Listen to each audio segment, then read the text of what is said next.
जय हिंद साथियों, मैं ललित शर्मा आपके अपने YouTube चैनल हिंदी गुरु LK शर्मा पे हार्दिक स्वागत करता हूँ। सामान्य हिंदी व्याकरण की श्रृंखला का ये तीसरा वीडियो है। ये बहुत ही इम्पोर्टेंट वीडियो है। इससे पहले हमने भाषा, लिपि और व्याकरण के बारे में जानकारी प्राप्त की थी। आज हम व्याकरण के जो 3 अंग होते हैं, वर्ण, शब्द और वाक्य, उनमें आज पहला वर्ण के बारे में अध्ययन करेंगे। इस महत्वपूर्ण बिंदु से ऐसी शायद कोई परीक्षा होगी जिसमें हिंदी आती हो और इस टॉपिक से कोई प्रश्न न आता हो। यह टॉपिक देखने में बहुत सरल है, लेकिन जब इसमें से परीक्षा में इससे संबंधित जो प्रश्न आते हैं वो हमें कन्फ्यूजन पैदा कर देते हैं। आज अगर आप ये वीडियो एक बार देख लेंगे, वो देखने के बाद आपको वर्ण से संबंधित कोई भी प्रश्न है वो परीक्षा में गलत नहीं होगा। सबसे महत्वपूर्ण बात, ये जो टॉपिक है, इस टॉपिक को अगर मैंने जो बोर्ड पे लिखा है नोट्स रूप में लिखा है, वीडियो को देखो, बार बार देखो, आपके दिमाग में बैठ जाएंगे और उसको साथ में लिख लो। ये जो मैंने पूरा एक साथ उतारा है, ये आपको अलग अलग किताबों में अलग तरीके से मिलेगा। मैंने सारा एक साथ इसमें उतारने की कोशिश की है। यदि कोई बात छूट भी जाती है तो मैं बराबर आपको बोल के बता दूंगा। तो आज हम शुरू करते हैं वर्ण विचार। हमें पता है कि वर्ण विचार किसे कहते हैं। वर्णों का शुद्ध उच्चारण, लेखन व प्रयोग करना ही वर्ण विचार कहलाता है। अब पढ़ते हैं वर्ण।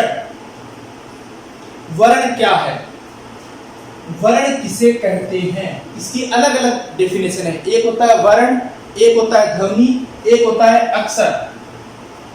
इसमें बहुत कंफ्यूजन है। ध्वनि, वर्ण और अक्षर, हर इसका अगर डाउट है तो पहले क्लियर कर लो। ध्वनि भाषा की सबसे छोटी मौखिक इकाई, मैं जो बोल रहा हूं ये ध्वनि है। ध्वनि में बोलना और सुनना दोनों का काम होता है, यानी मौखिक इकाई भाषा की ध्वनि कहलाती है। ध्वनि के लिखित रूप को क्या कहते हैं, वर्ण कहते हैं। और अक्षर, देखो अक्षर, अक्षर, मीन्स नहीं, सरित न हो, अर्थात जिसका कोई विनाश न हो, यानी सभी स्वर और स्वर युक्त व्यंजन अक्षर कहलाते हैं, उसे अक्षर कहते हैं। सभी वर्ण अक्षर हो सकते हैं, लेकिन सभी अक्षर कभी वर्ण नहीं हो सकते।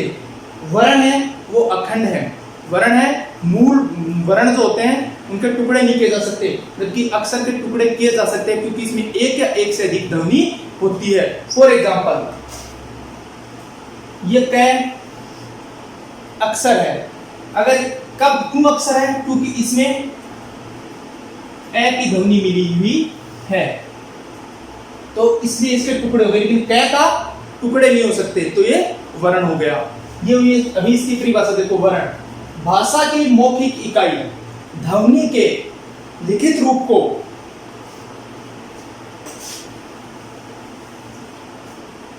भाषा की मौखिक इकाई ध्वनि के लिखित रूप को वर्ण कहा जाता है। वर्ण वह मूल ध्वनि जिसके खंड न हो सके, जैसे ए है, इसका टुकड़े नहीं हो सकते। क है, अगर बिना स्वर के, तो उसके और टुकड़े नहीं किए जा सकते। ध्वनि की परिभाषा समझा दी। भाषा की मौखिक इकाई, अक्षर सभी स्वर और सभी स्वर युक्त व्यंजन क्या कहलाते हैं, अक्षर कहलाते हैं। वर्ण कितने प्रकार के होते हैं, फैक्ट वाले प्रश्न ध्यान रखना। वर्ण कितने प्रकार के होते हैं, 2 प्रकार के। परीक्षा में कैसे भी प्रश्न पूछा जा सकता है। आजकल परीक्षा का पैटर्न जो है उसके हिसाब से मैं आपको बता रहा हूं। पूछेगा वर्ण से संबंधित निम्नलिखित में से कौन सा कथन सही नहीं है, कि वर्ण है वो स्वर और व्यंजन से मिलकर बनता है, वर्ण के टुकड़े नहीं किए जा सकते, सभी वर्ण है वो अक्षर नहीं होते हैं, तो ये कथन इसमें गलत हो जाए। यानी आप परिभाषा में से ही उसकी विशेषताओं को समझिए। तो वर्ण कितने प्रकार के होते हैं, 2 प्रकार के, स्वर और व्यंजन। स्वर किसे कहते हैं, वे वर्ण जिनका उच्चारण स्वतंत्र रूप से होता हो, यानी जिनको बोलते समय किसी की सहायता नहीं लेनी पड़ती, उसे स्वर कहते हैं। जैसे ए, आ, ई, इनको बोलते समय किसी भी अन्य वर्ण की सहायता की जरूरत नहीं होती। जबकि व्यंजन किसकी सहायता से बोले जाते हैं, स्वरों की सहायता से बोले जाते हैं। यदि मैं क लिख दूं, इसका उच्चारण हम गले के अंदर ही कर सकते हैं, इसको बाहर नहीं बोल सकते। जब अगर इसमें ए मिला दिया तो इसका उच्चारण क्या हो गया, क। आप इसका उच्चारण करोगे तो जैसे ही बोलोगे तो उसमें साथ में ए की ध्वनि निकलेगी, कै।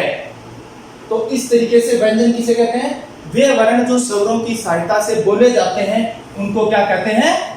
व्यंजन कहते हैं। अभी हम पढ़ते हैं स्वर। पहला बिंदु स्वर। स्वर किसे कहते हैं? डेफिनेशन मैंने आपको बता दी। वे वर्ण जो स्वतंत्र रूप से उच्चारित होते हैं उनको स्वर कहते हैं। प्रश्न आए स्वर कितने होते हैं? तो स्वर टोटल 11 होते हैं। आप बोलोगे सर हम तो पहली दूसरी कक्षा में 13 पढ़े हैं, अंग और अह भी पढ़े हैं, इसका भी हम जिक्र करेंगे अभी।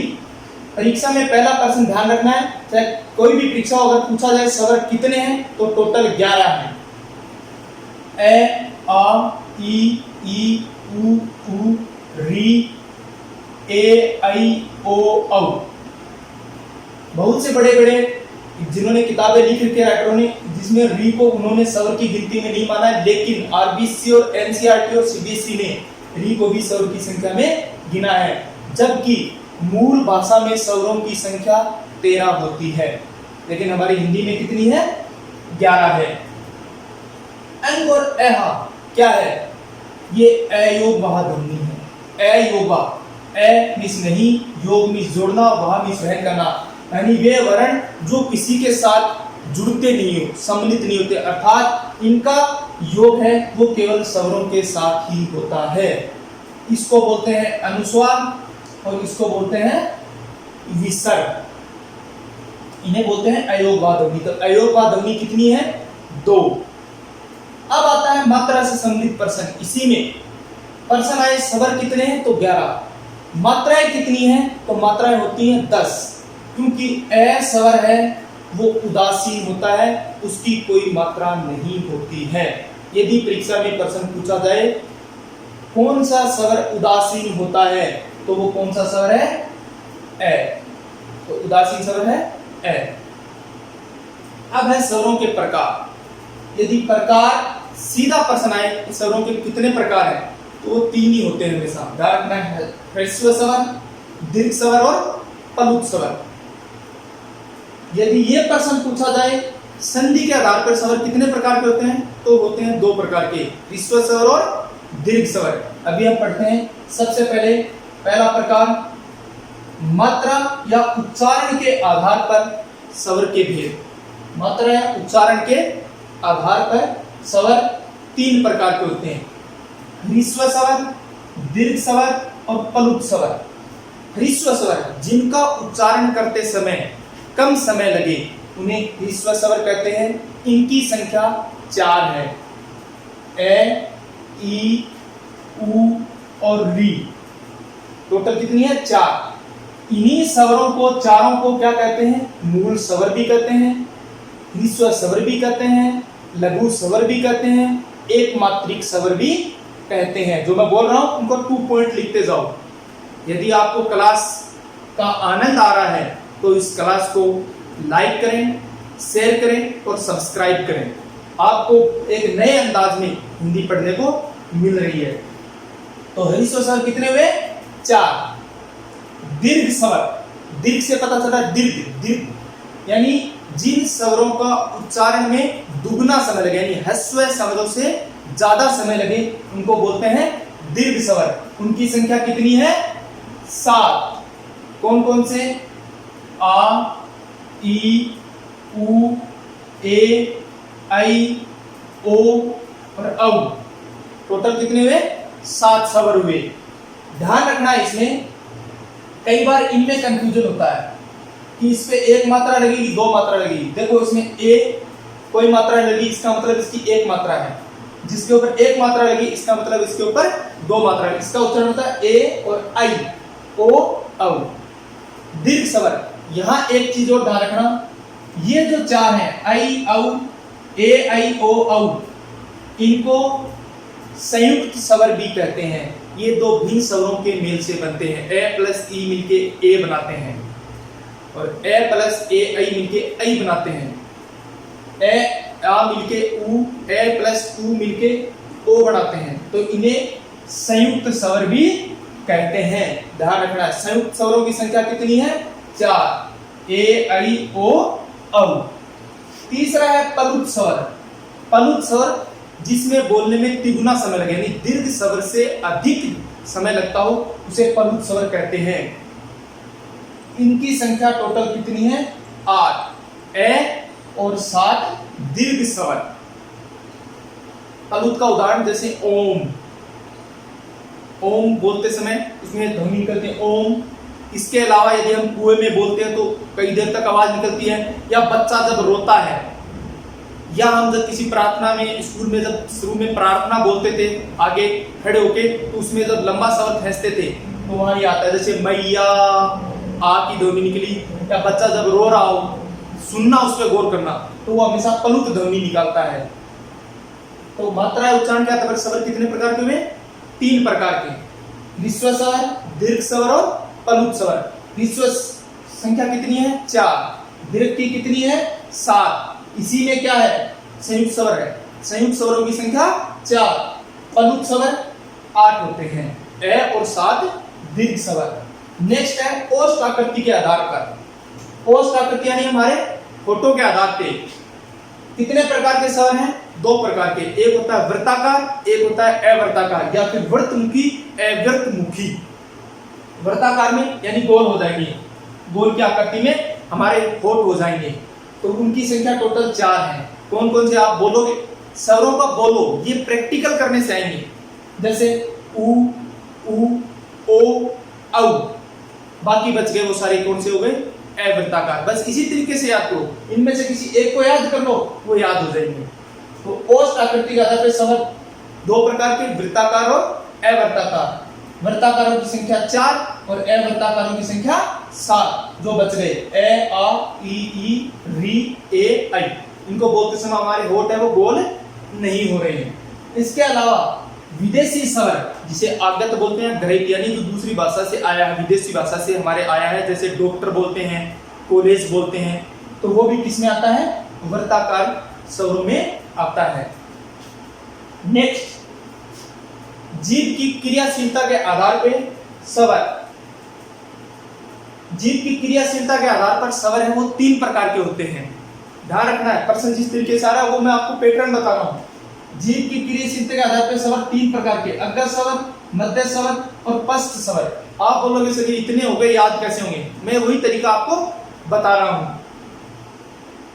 अग्र स्वर, मध्य स्वर और पश्च स्वर, यानी हमारी जीभ के 3 स्टेज हैं, अग्र, फिर मध्य और फिर लास्ट पश्च। इनको 11 हैं। सबसे पहले आप याद करने का तरीका रखो, सबसे पहले मध्य को लिखो, मध्य स्वर को लिखो, फिर बाकी याद हो जाएंगे। अग्र, मध्य, पश्च ऐसे ही लिखना है, बीच में मध्य लिख दिया और वहां लिख दो ए, उसके ठीक नीचे आ, फिर ऊपर ई, उ, री, ए, आई और ओ, औ। इस तरीके से लिखने से आपको सरलता से याद हो जाएंगे। सबसे पहले ए, फिर उसके बाद आ, ई जोड़े में लिखना है, फिर ए, आ, ई, उ, ए, आई, ओ, औ, बच गया वो यानी ऊपर जाएंगे। अग्र स्वरों की संख्या 5, मध्य स्वर 1 और पश्च स्वर 5। परीक्षा में राजस्थान सब इंस्पेक्टर क्विज में ये पूछा गया था, निम्न में से अग्र स्वर नहीं है, तो आप इनको इस तरीके से याद कर सकते हैं। नेक्स्ट आ गया तालु की स्थिति के आधार पर। तालु की स्थिति, हमारी जो तालु की जो स्थिति है, जब हम व्यंजन पढ़ेंगे तब आपको बताएंगे इनका उच्चारण स्थान, तब आपको सरलता से याद हो जाएंगे। तालु की स्थिति के आधार पर स्वर है वो 4 प्रकार के होते हैं, संवृत स्वर, अर्ध संवृत, विवृत और अर्ध विवृत स्वर। संवृत का मतलब होता है बंद और विवृत का मतलब होता है खुला। संवृत यानी आधा बंद, अर्ध संवृत यानी आधा बंद, विवृत मीन्स खुला, अर्ध विवृत यानी आधा खुला। तो ध्यान रखो, संवृत आप उच्चारण करो ई, उ और री। 5 अर्ध संवृत ए, ओ, ई, उ, री, यानी यहां से उच्चारित हो रहे हैं, तो यानी हमारा मुंह बंद हो रहा है। अर्ध संवृत में थोड़ा सा खुल रहा है, ए, ओ। 2 विवृत, आप बोल के देखो, यानी पूरा मुंह खुल जाता है, आ, आप बोलते हैं आ, वो विवृत। 1 अर्ध विवृत, जिसमें पूरा मुंह नहीं खुलता, ए, आई और औ। ये हो गए 3। इस तरीके से हमारे स्वर है वो 4 प्रकार के हो गए। इसके अन्य भी भेद हैं, जैसे अनुनासिकता के आधार पर स्वरों के भेद, अनुनासिक और निरनुनासिक। अनुनासिक स्वर वो होते हैं जिनमें चंद्र बिंदु लगी रहती है, और निरनुनासिक वो स्वर होते हैं जिनमें चंद्र बिंदु नहीं लगी रहती। एक होता है सजातीय स्वर, यानी जाति के आधार पर स्वरों के भेद। तो जाति के आधार पर स्वरों के 2 भेद होते हैं, एक सहजातीय स्वर, एक विजातीय स्वर। सहजातीय स्वर जो एक ही समान जाति के हैं, ए, आ, ई, उ, ये एक ही जाति के स्वर हो गए। और विजातीय बाकी बच गए, वो विजातीय हो गए, ए, आई, ओ, औ। यानी सहजातीय स्वर वो जिनमें दीर्घ संधि हो, दीर्घ संधि वाले पूरे। और विजातीय जिसमें गुण, वर्दी, यण, आयादी के जितने भी आते हैं वो सारे विजातीय स्वर होते हैं। ये स्वर से संबंधित जो मैंने तथ्य आपके सामने रखे हैं, इस वीडियो, ये पूरे नोट्स हैं, आप इनको अपनी कॉपी में उतार सकते हैं। यदि आप मार्केट से किताब खरीदोगे तो आपको अलग अलग जगह ये मिलेंगे। इस क्लास को 1 से 2 बार देखने से आपको ये स्वर का जो बिंदु है ये पूर्ण रूप से क्लियर हो जाएगा। यदि आपको वास्तव में ये क्लास अच्छी लगी है तो इसको सब्सक्राइब, लाइक और शेयर करना न भूलें। आज के लिए बस इतना ही। मिलते हैं नेक्स्ट वीडियो में। हंसते रहें, मुस्कुराते रहें, पढ़ते रहें। जय हिंद।